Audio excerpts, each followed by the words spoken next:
ஆடி 18 அன்னைக்கு காலையிலே சாமியெல்லாம் கும்பிட்டுட்டு கிச்சனுக்கு போயாச்சு. ஸோ இன்னைக்கு எல்லார் வீட்லேயும் என்ன ஸ்பெஷல் லஞ்சுன்னு சொல்லிட்டு கீழே கமெண்ட் செக்ஷனில் சொல்லுங்கள்.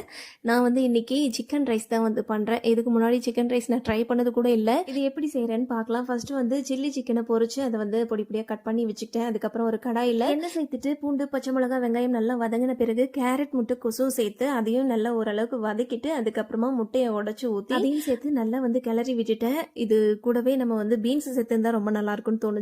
இதை விட சோயா சாஸ் இந்த மாதிரிலாம் சேர்த்தா எனக்கு பிடிக்கிறது இல்லை, அதனால நான் வந்து சேர்க்கல, அதை வந்து ஸ்கிப் பண்ணிட்டேன். அதுக்கப்புறமா ரெடி பண்ணி வச்சிருந்த சில்லி சிக்கன், ஒயிட் ரைஸ் இதெல்லாம் சேர்த்து கலந்துட்டு மிளகாய் தூள், கரம் மசாலா, பெப்பர், உப்பு இதெல்லாம் சேர்த்து நல்லா கலந்து விட்டுட்டு ஃபைனலாக கொத்தமல்லி தூவி இறக்கிட்டேன். சூப்பராக வந்து சிக்கன் ரைஸ் ரெடி ஆயிடுச்சு. குழந்தைங்க கூட டேஸ்ட் பார்த்துட்டு அம்மா செஞ்சது ரொம்ப சூப்பராக இருந்துச்சுன்னு சொல்லி சொன்னாங்க. அவங்க இப்படி சொன்னதுமே எனக்கு ரொம்ப ஹாப்பி. ஸோ இதில் ஏதாவது இன்க்ரீடியன்ட் சேர்க்க மறந்துருந்தா கீழே கண்டிப்பாக கமெண்ட் செக்ஷனில் சொல்லுங்கள். நன்றி.